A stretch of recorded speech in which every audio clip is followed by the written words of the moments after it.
കാരണഭൂതനും അഖില കേരള ചക്രവർത്തിയുമായ സഖാവ് പിണറായി വിജയൻ മാർക്സിസം ലെനിനിസത്തിൻ്റെ ദാർശനിക സമസ്യകളെക്കുറിച്ചൊക്കെ അവഗാഹം നേടിയിട്ടുള്ള ആളാണ്.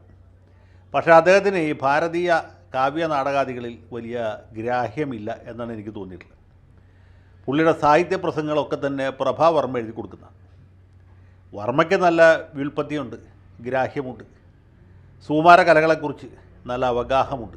പക്ഷേ വിജയൻ സഖാവിന് അതൊന്നും പറഞ്ഞു കൊടുക്കാനോ പകർന്നു കൊടുക്കാനോ വർമ്മയ്ക്ക് സാധിച്ചിട്ടില്ല. വിജയൻ സഖാവിന് ഇതിലൊന്നും വലിയ പ്രതിപത്തിയുമില്ല എന്നാണ് തോന്നുന്നത്. എന്തുവാട്ടെ ഞാൻ പറഞ്ഞത്, അദ്ദേഹം മഹാഭാരതമോ രാമായണമോ ഒന്നും വായിച്ചിട്ടില്ല. തുഞ്ചത്ത് എഴുത്തച്ഛൻ പണ്ട് എഴുതി വച്ചിട്ടുണ്ട്, പാമ്പിന് പാൽ കൊടുത്തീടിൽ പാഞ്ഞു വന്ന് കടിച്ചിടും എന്ന്. ഈ PV അൻവർ എന്ന് പറഞ്ഞ ഒരു വിഷജന്തുവിനെ പാല് കൊടുത്ത് വളർത്തുന്ന സമയത്ത് പിണറായി വിജയൻ ഈ തത്വം അറിയില്ലായിരുന്നു. അതുകൊണ്ടാണ് 2011 തെരഞ്ഞെടുപ്പിൻ്റെ സമയത്ത് MN സ്മാരകത്തിൽ നിന്ന് സഖാവ് CK ചന്ദ്രപ്പൻ ഇറക്കിവിട്ട ഈ PV അൻവർ മാർക്സിസ്റ്റ് പാർട്ടിയുടെ പടകുടീരത്തിൽ അഭയം തേടിയതും നിലമ്പൂരിൽ നിന്ന് ആര്യാടൻ ഷൗക്കത്തിന് തോപ്പിച്ച് നിയമസഭയിലെത്തിയത്. അതുമുതൽക്ക് അൻവറിൻ്റെ പടയോട്ടം ആരംഭിക്കുന്നു. അൻവറിൻ്റെ എല്ലാവിധ ചെയ്തികളെയും മുഖ്യമന്ത്രി കൈയടിച്ച് പ്രോത്സാഹിപ്പിച്ചു, തോളിൽ തട്ടി അഭിനന്ദിച്ചു. അതുകൊണ്ട് എത്ര ഉത്തരവുകളുണ്ടായിട്ടും അൻവറിൻ്റെ തടയണ ഇന്ന ദിവസം വരെ പൊളിക്കാൻ കേരള സർക്കാരിന് സാധിച്ചിട്ടില്ല. എന്ത് തന്നെ സംഭവിച്ചാലും അൻവർ വിജയിയായിട്ട് തുടരും. അൻവറിന് വിരോധമുള്ള ആരുടെയെങ്കിലും പേര് പോലീസ് സ്റ്റേഷനിൽ എഴുതി കൊടുത്താൽ അവൻ്റെ പേരിൽ ജാമ്യമുള്ളതും ഇല്ലാത്തതുമായ കേസുകൾ രജിസ്റ്റർ ചെയ്യും. ഈ ഷാജൻ സ്കാറിയൊക്കെ അങ്ങനെ ഒരുപാട് ബുദ്ധിമുട്ടിയതാണ്. അവസാനം ഇതേ വിഷയത്തിൽ തന്നെ പോലീസ് മേധാവിയും അൻവറും തമ്മിൽ തെറ്റി. പിന്നെ അൻവറിൻ്റെ മറ്റ് പലവിധ കലാപരിപാടികളുണ്ട്. അത് കിഴക്കൻ ഏറനാട്ടിലോ അല്ലെങ്കിൽ കോഴിക്കോട് ജില്ലയുടെ തെക്ക് കിഴക്ക് ഭാഗത്തുള്ള ആളുകൾക്കൊന്നും ഞാൻ പറഞ്ഞു കൊടുക്കേണ്ടതില്ല. അപ്പോൾ ഈ വക ലീലാവിലാസങ്ങൾക്കൊന്നും പഴയ പോലുള്ള പിന്തുണ സർക്കാരിൽ നിന്ന് സഖാവ് പിണറായി വിജയനിൽ നിന്ന് കിട്ടാത്തൊരു സാഹചര്യം ഉണ്ടായപ്പോൾ, അല്ലെങ്കിൽ P ശശിയും ക്രമസമാധാന പരിപാലന ചുമതലയുള്ള ADGP ഇദ്ദേഹത്തെ വേണ്ട രീതിയിൽ ഗൗനിക്കുന്നില്ല എന്ന് വന്നപ്പോൾ പുള്ളി സ്വാഭാവികമായിട്ട് റിബലായി. മാത്രവുമല്ല, പിണറായി വിജയനെ മുഖ്യമന്ത്രി സ്ഥാനത്ത് നിന്ന് ഇറക്കാൻ കച്ചകെട്ടി നിൽക്കുന്ന വേറെ കുറേ സഖാക്കളുണ്ട്. അവരിത്ര നാൾ ഇദ്ദേഹത്തിൻ്റെ പുറകെ നടന്ന് ചെവി കടിച്ചിരുന്നവരാണ്. പിണറായി വിജയനെ ക്യാപ്റ്റൻ എന്ന് വിളിച്ചവരുണ്ട്, കാരണഭൂതൻ എന്ന് വിളിച്ചവരുണ്ട്, അഖില കേരള ചക്രവർത്തി എന്ന് വിളിച്ചവരുണ്ട്. ഇദ്ദേഹത്തിൻ്റെ എഴുന്നള്ളത്ത് നടക്കുമ്പോൾ അത് കണ്ട് രോമാഞ്ച കഞ്ചുകം അണിഞ്ഞവരുണ്ട്. നവകേരള യാത്രയിൽ നവകേരള മാർച്ചിൽ പങ്കെടുത്തവരുണ്ട്. അദ്ദേഹത്തിനോടൊപ്പം ഇരിക്കുകയും അദ്ദേഹത്തോടൊപ്പം കിടക്കുകയും ഇതൊക്കെ ചെയ്തവരുണ്ട്.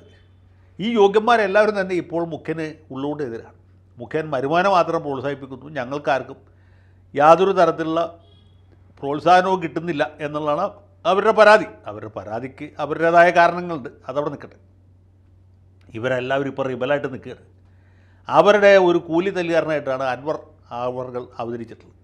മാത്രവുമല്ല, ഈ ദുബായ് അബുദാബി കേന്ദ്രീകരിച്ച് പ്രവർത്തിക്കുന്ന ചില മൂലധന ശക്തികളും, നമ്മൾ ഇത് പറയുമ്പോൾ പല മുഖങ്ങളും നിങ്ങളുടെ മനസ്സിൽ തെളിഞ്ഞു വരും. ഇവരൊക്കെ വലിയ തോതിൽ ഈ കാര്യത്തിൽ മൂലധന നിക്ഷേപം നടത്തിയിട്ടുണ്ട്. ഇതിൽ പണത്തിൻ്റെ വലിയ ഒരു ഘടകമുണ്ട്. പണമാണ് ഇതിൻ്റെ ചാലകശക്തി. ഇത്രയും നാളും പിണറായി വിജയനെ സ്തുതിച്ചിരുന്നവരും അദ്ദേഹത്തിൽ നിന്ന് അവിഹിതമായും അനർഹമായും പലവിധ നേട്ടങ്ങൾ ഉണ്ടാക്കിയവരുമായിട്ടുള്ള മുതലാളിമാർ ഇപ്പോൾ ഒറ്റക്കെട്ടായി.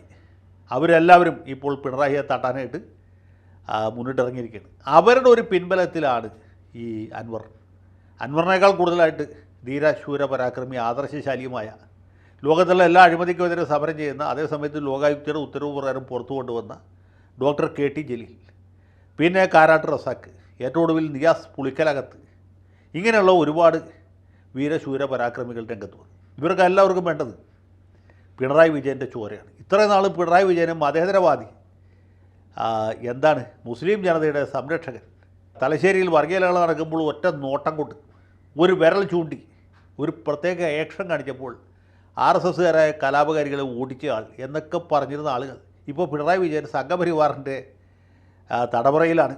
കേരളത്തിൽ RSSൻ്റെ ഡീപ്പ് സ്റ്റേറ്റാണ്. പോലീസ് ആസ്ഥാനം തിരുവനന്തപുരത്തല്ല, നാഗ്പൂരാണ് എന്നൊക്കെ പറയാൻ തുടങ്ങി. അതൊക്കെ വിധിയുടെ ഓരോ വിളയാട്ടം എന്ന് പറഞ്ഞാൽ മതി. പിണറായി വിജയൻ സംഘപരിവാറിൻ്റെ ഏജൻ്റാണ് എന്നൊക്കെ പറയുന്നത് ഇതിനേക്കാൾ വലിയ തമാശ എന്തുള്ളത്.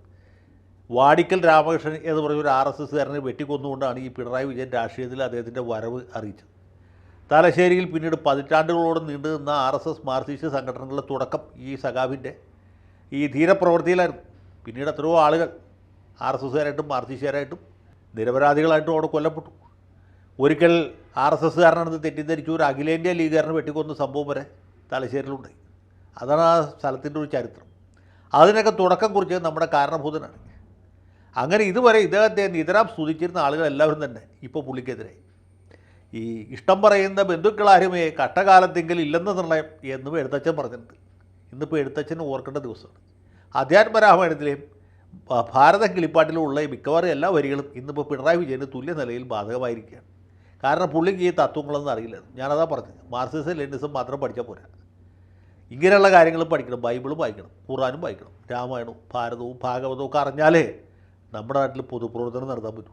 ഇതൊന്നും പഠിക്കാതെ രാഷ്ട്രീയത്തിൽ വന്നാണ് പുള്ളിക്ക് പറ്റിയൊരു വലിയ പാളിച്ച. ഇനി പഠിച്ചിട്ടുണ്ടെങ്കിൽ തന്നെ പുള്ളി അത് മനസ്സിലാക്കിയില്ല, സ്വായത്തമാക്കിയില്ല. ഇനി ആവശ്യമുള്ള സമയത്ത് പുള്ളിക്ക് ഇത് ഓർമ്മ വരില്ല. ഇത്തരം കാലത്തിനിടയ്ക്ക് പിണറായി വിജയനെതിരായിട്ട് ഇതുപോലൊരു ആരോപണം VS അച്യുതാനന്ദൻ പോലും ഉന്നയിച്ചിട്ടില്ല. അല്ലെങ്കിൽ പാണ്ഡ്യാല ഷാജി എന്നൊക്കെ പറഞ്ഞ് ഇദ്ദേഹത്തിൻ്റെ ചില നിതാന്ത വിമർശകരുണ്ട്. പിന്നെ എൻ്റെ സുഹൃത്ത് ഷാജഹാൻ, ഇവരൊക്കെ പിണറായി വിജയനെ 8-നും 9-നും 10-ലും 11-ലും എതിർക്കുന്നവരാണ്. പക്ഷെ അവരാരും ഉന്നയിക്കാത്ത രീതിയിലുള്ള ആരോപണങ്ങളാണ് നമ്മുടെ സഖാവ് PV അൻവർ ഇപ്പോൾ ഉന്നയിച്ചുകൊണ്ടിരിക്കുന്നത്. അദ്ദേഹത്തിൻ്റെ പത്രസമ്മേളനം ഞാനിത് പറയുമ്പോൾ തീർന്നിട്ടില്ല. മുഖ്യമന്ത്രി ചതിച്ചു, മുഖ്യമന്ത്രി കാലുവാരി, മുഖ്യമന്ത്രി ചില നിക്ഷിപ്ത താല്പര്യക്കാരുടെ തടവറയിലാണ്, ADGP അജിത് കുമാർ ഇദ്ദേഹത്തെ അങ്കിൾ എന്നാണ് വിളിക്കുന്നത്. എന്തൊക്കെ തമാശയെന്ന് ആലോചിച്ചു.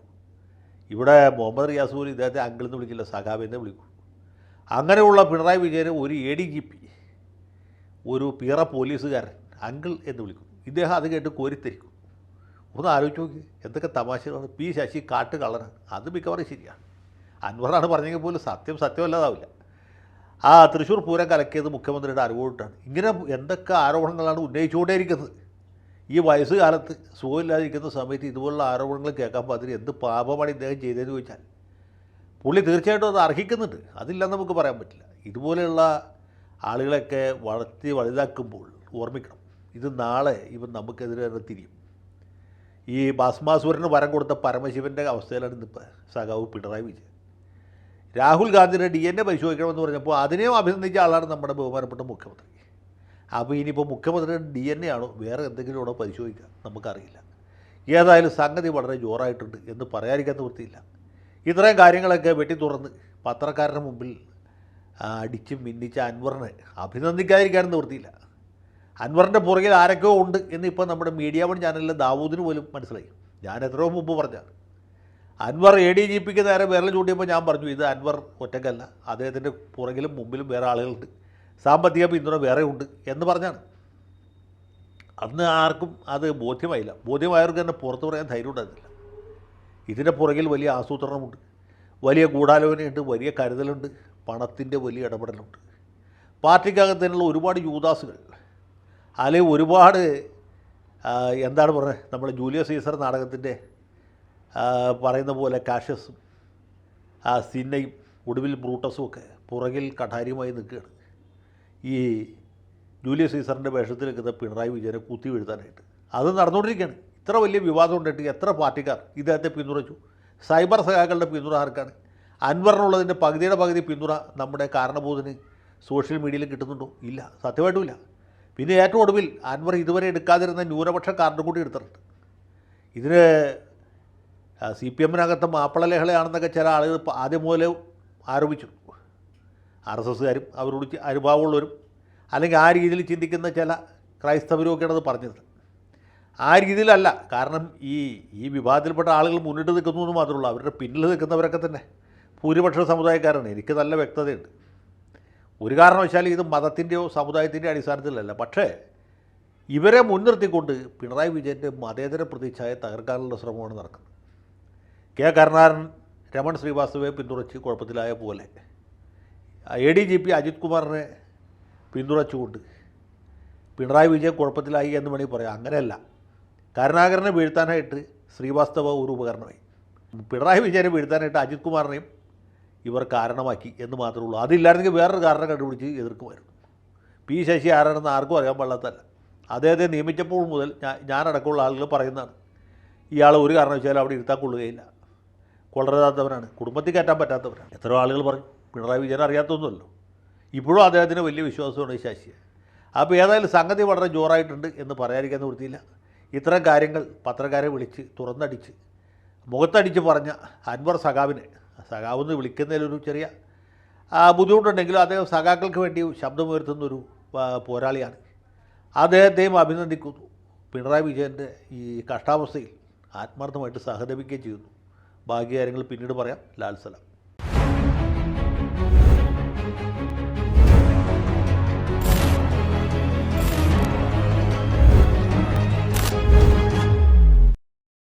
കൂടുതൽ വാർത്തകളും വിശേഷങ്ങളും നിങ്ങളിലേക്ക് എത്താൻ ABC മലയാളം സബ്സ്ക്രൈബ് ചെയ്യുക, ബെൽബട്ടനും അമർത്തുക.